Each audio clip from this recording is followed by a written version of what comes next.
Bem, pessoal, vamos de BTC no fim de tarde desse domingo, 3 de julho, agora 20 horas e 29 minutos na Espanha, no Brasil, 15 e 29. Gente, a BTC não consegue voltar para dentro do canal de Keltner, mas também segue aqui aos trancos e barrancos, desenhando essa cunha triangular aqui no diário. Nitidamente a gente vai perdendo amplitude movimentacional, a gente não perdeu o fundo daquela agulhada de 30 de junho, que ficou em 18,626. O fundo de hoje ficou em 18,781. Os fundos ainda estão ascendentes, os topos descendentes. A cunha triangular está ficando simétrica, o que indica que ela pode explodir para cima ou para baixo. Na projeção, as linhas da nuvem continuam flat.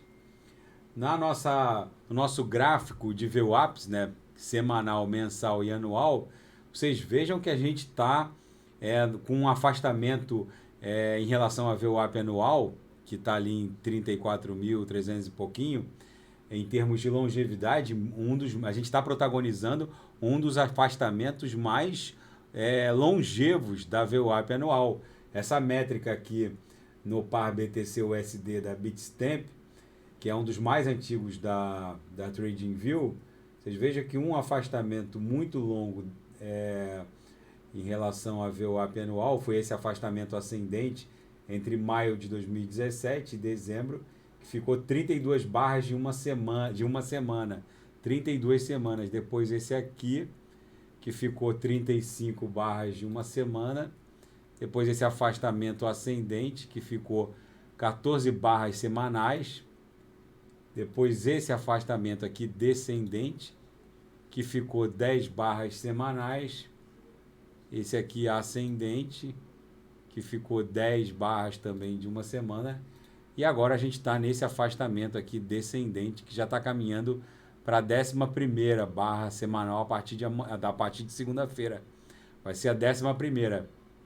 Em termos de longevidade, a gente está protagonizando o maior afastamento aqui no semanal desse ano, né? Porque está superando esses dois anteriores, ainda vai ficar atrás dos afastamentos de 2020, 2021, mas enfim, eu tenho para mim que é bem provável que a gente já tenha avançado aqui para metade, ou um pouco mais da metade, em termos de longevidade temporal desse afastamento aqui. Vamos ver como que isso vai se desdobrar. No diário, deu bons trades aqui no intraday. Vocês vejam que a BTC basicamente visitava a lower, saía na VWAP, visitou a lower, saiu na VWAP. Quem pegou o sinal da sala de sinais hoje, que a gente, no para o SDT, os dois fecharam, e a gente basicamente entrou na lower e saiu na VWAP, ou seja, foram sinais bem sucedidos. Gente, a BTC está entediante, está muito lateralizada. Se a gente pegar o gráfico dos 3 últimos dias, vocês veem que a gente não consegue se livrar desse patamar aqui. Ó. Aqui foi o gráfico intraday de 1 de julho, 2 de julho e hoje 3 de julho. Vocês veem que a gente está acumulando aqui numa linha reta. Isso aqui vai redundar numa mega explosão, ou ascendente ou descendente, mas provavelmente ascendente. A Bolsa de Tel Aviv já funcionou hoje, fechou a mais 1,35, fechou no positivo. Tem muita coisa acontecendo. A União Europeia deu sinais de que vai regulamentar as criptomoedas em pouco tempo. Lógico que tem o longo e complexo processo legislativo de Bruxelas, onde é a sede da União Europeia, mas o fato é que o acordo segue meses de turbulência e finalmente os parlamentares da União Europeia chegaram num consenso. Agora resta superar a burocracia do complexo processo legislativo de Bruxelas. Pode ser que a União Europeia regulamente as criptos antes mesmo da jurisdição norte-americana. O FMI afirmou que as criptomoedas são mais eficientes que o sistema financeiro atual. Foi a primeira vez que o Fundo Monetário Internacional emite uma declaração a favor da tecnologia blockchain e das criptomoedas.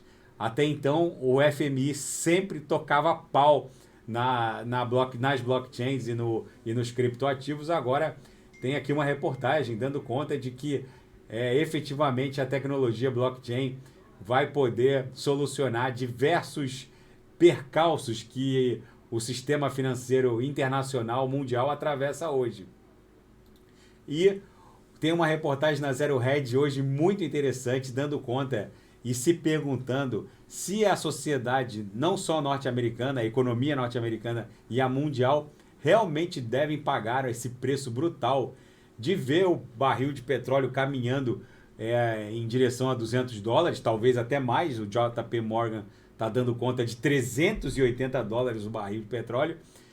Tudo isso para patrocinar essa tentativa do governo Biden de destruir o Vladimir Putin e a Rússia. Será que esse preço caríssimo, com uma inflação galopante no mundo todo, que não vai encontrar um arrefecimento nesse aumento de taxas de juros, se realmente o barril de petróleo avançar para cima de $200, encarecendo absurdamente o financiamento nos Estados Unidos da América e na zona do euro, tornando o serviço da dívida nos Estados Unidos praticamente impraticável. Boa parte do orçamento norte-americano vai ter que ser destinada, vai ter que ser direcionado ao pagamento de juros de uma dívida que ultrapassa 31 trilhões de dólares e jogar a economia norte-americana e mundial numa mega recessão só para patrocinar essa guerra do Biden contra Putin e a Rússia.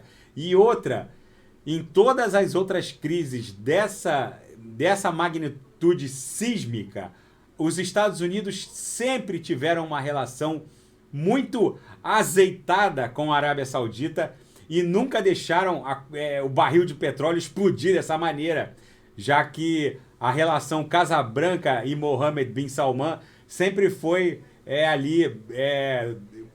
sempre foi lubrificada, vamos colocar assim. Só que agora, desde a campanha do Joe Biden e a Kamala Harris, a sua vice-presidente, eles acusam o Mohammed bin Salman de assassinato, de ter esquartejado um jornalista dentro de um consulado saudita em território turco, Jamal Khashoggi. E o Mohammed bin Salman nunca perdoou os dois. E quando o barril de petróleo avançou para cima de $100, o Joe Biden ligou para o Mohammed bin Salman, que não atendeu o telefone e deixou o Biden 40 minutos plantado na linha. Isso nunca aconteceu com um presidente norte-americano. E essa crise, essa ausência de interlocução entre Joe Biden, entre a Casa Branca e a Arábia Saudita pode sim colapsar a economia ocidental. E agora que o Mohammed bin Salman está ponderando aceitar yuan em contrapartida ao fornecimento de petróleo, isso pode destruir o petrodólar. Alguns fundos soberanos da Arábia Saudita estão investindo em Bitcoin e em criptoativos. Isso tudo está deixando alguns reguladores e analistas alarmados, já que parece que há um movimento orquestrado da Eurásia, né? Junto com a Arábia Saudita, Índia, Rússia, China e agora a Arábia Saudita pendendo para o lado russo nessa história. A Rússia vai caminhando para a regulamentação das criptos também. Um sistema de pagamentos alternativo ao SWIFT rodando em blockchain já está em operação entre Rússia, China e Índia.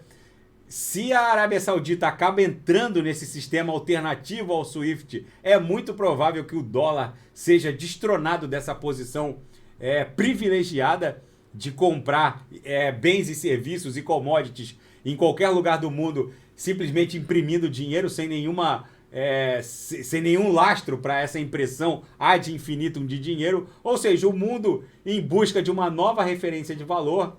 E isso tudo, na minha leitura, torna muito arriscado um desembarque do mundo cripto.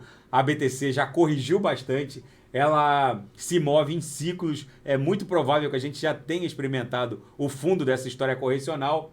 No semanal, a gente claramente percebe que a BTC está esgotada, aqui totalmente sobrevendida. Olha o RSI aqui, ó. O estocástico está no zero por um período muito relevante. Vocês vejam que a última vez que ela lambeu aqui por tanto tempo, vocês vejam que ela catapultou de 30 e poucos mil para 40 e poucos mil.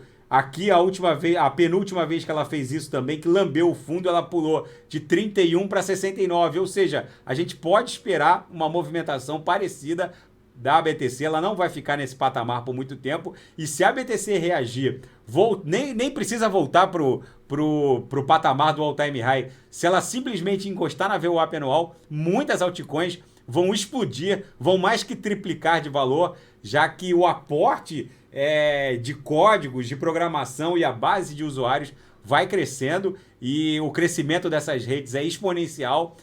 Então é bom ficar com um olho no gato e outro olho no peixe, porque isso aqui tudo pode explodir da noite para o dia e muito vendido pode ser pego de calça curta. Tá bom, pessoal? Se nada fugir do script, eu volto amanhã para analisar a própria BTC. Fiquem com Deus e quem quiser sugerir alguma análise, é só colocar nas mensagens abaixo. Grande abraço, até amanhã.